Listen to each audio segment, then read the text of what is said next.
Sweetie, we can't afford to take both girls. Jessica really needs this trip. That's what my mom said, over Sunday dinner as if it were no big deal. When they got back from their European vacation, they found the house different. Not broken into, not damaged, just empty. Every single thing I had ever paid for was gone. I'm Amanda. For 28 years, I was their personal ATM and their emotional punching bag. I paid for mortgages, cars, and guilt trips. In return, they paid me with silence and labels: selfish, show-off, ungrateful. At that dinner, I asked softly, "What about me?" Dad didn't even lift his head. "Honey, you can take your own vacation anytime." So I did, just not the kind they expected. Receipts became my evidence. Freedom came stamped in ink. They picked a vacation for one. I picked leaving for good. Leaving wasn't impulsive. It had been years in the making, hidden in every way they treated me. Jessica was always the golden child, loud, charming, impossible to miss. I was the quiet one, the dependable backup. When her car died, I bought her a new one. When Dad's hours were cut, I paid the mortgage. When Mom wanted new furniture, I covered just this once. That once stretched into a decade.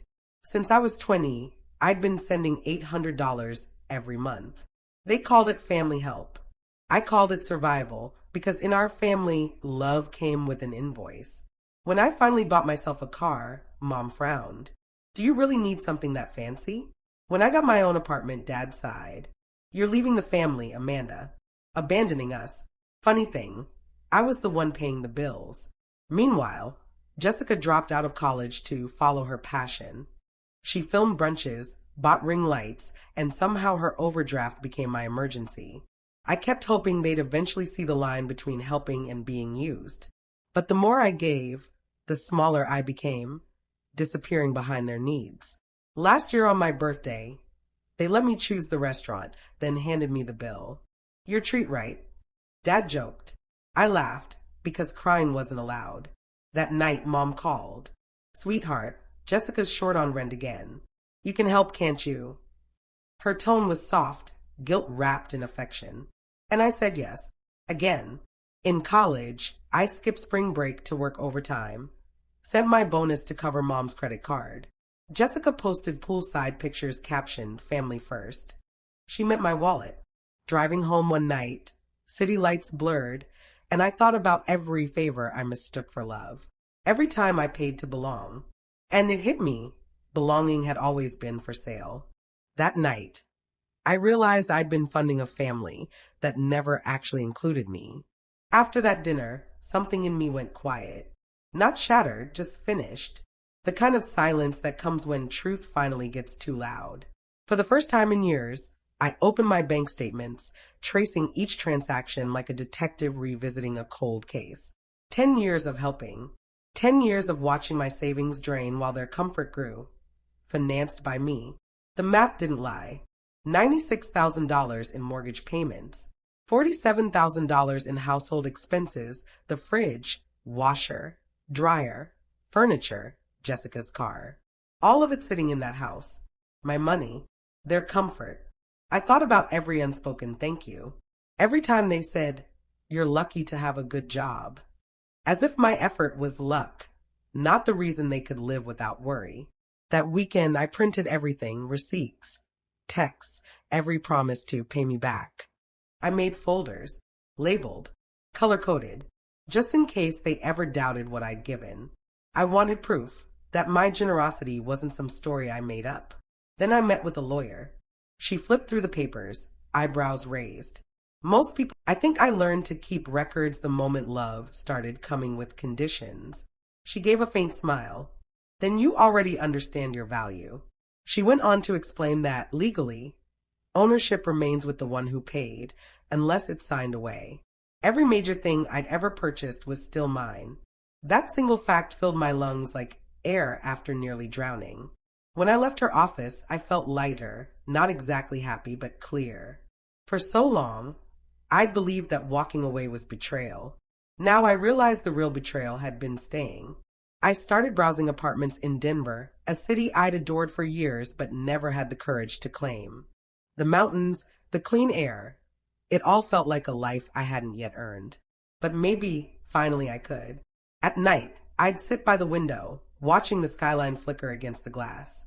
My laptop glowed with listings, each one a quiet act of rebellion.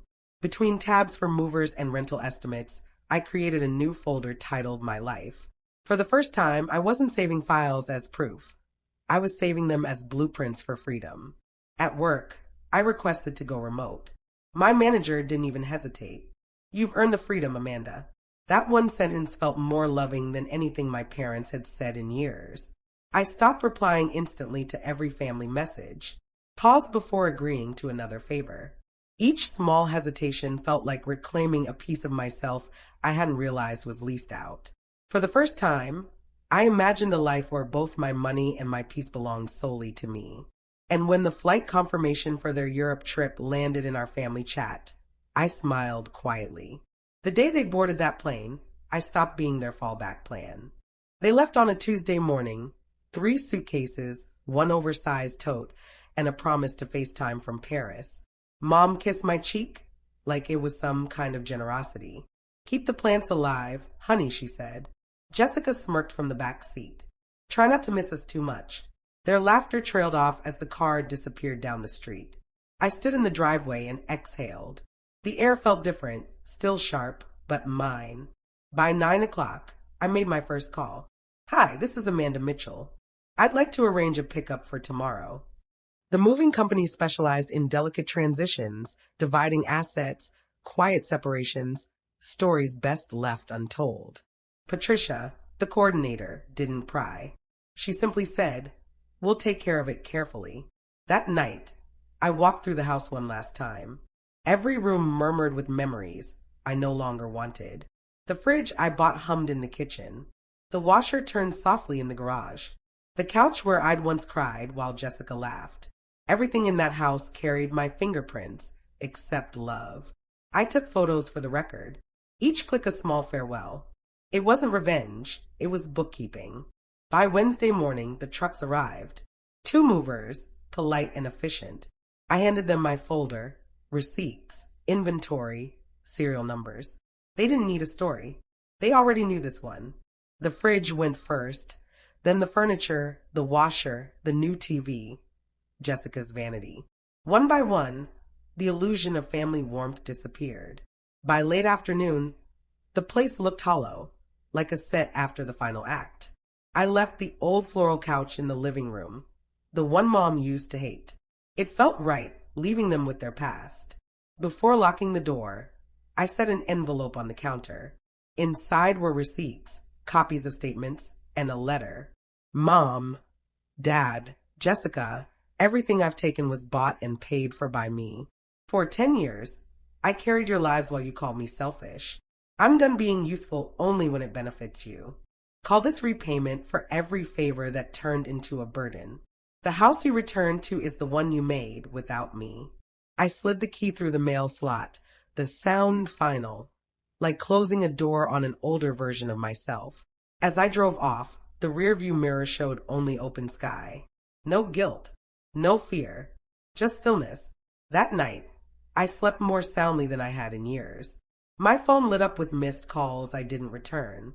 They were still somewhere over the Atlantic, blissfully unaware their flight home led to an emptied house. By the time they touched down, I had already crossed the state border and crossed out the role they had written for me. The sunrise that morning looked no weight for single, no names in the index. For the first time, the quiet didn't feel like loss. It felt like peace, not absence, but arrival, and that arrival belonged to me. They landed Sunday night. My phone started buzzing before I'd even finished unpacking. First Mom, then Dad, then Jessica. One text said everything. "What have you done?" I didn't respond. Instead, I poured a cup of coffee and sat by the window. Peace spoke louder than their panic. By noon, my inbox overflowed with outrage. Mom's message came first. Paragraphs on betrayal, family, disrespect. She called me heartless. Dad's was colder. "This is theft, Amanda. You can't just take back what you gave." Jessica's voice note was a minute of sobs. "How could you ruin my life like this? I nearly laughed. Ruin her life? I'd simply stopped funding it. That evening, my lawyer called. They filed a police report, he said evenly. Claim you stole their property. I exhaled. Let me guess, no receipts, no evidence? He chuckled. None. I already sent documentation. The officer said you've got the stronger case. For once, justice didn't shout. It moved quietly, steady, deliberate like me. The next morning, an email from Dad. Final line. You'll regret this when you're alone. I replied with one sentence. I've never felt less alone in my life. Days passed. The messages kept coming. Threats, guilt trips, rewritten memories. They said I'd lost my mind, that I was unstable, that I'd abandoned our values. But every accusation landed softer than the last. Because truth has a calmness that lies can't fake. 2 days later, Jessica called from an unknown number. I answered. Her voice was small. Amanda, please. We came home to nothing.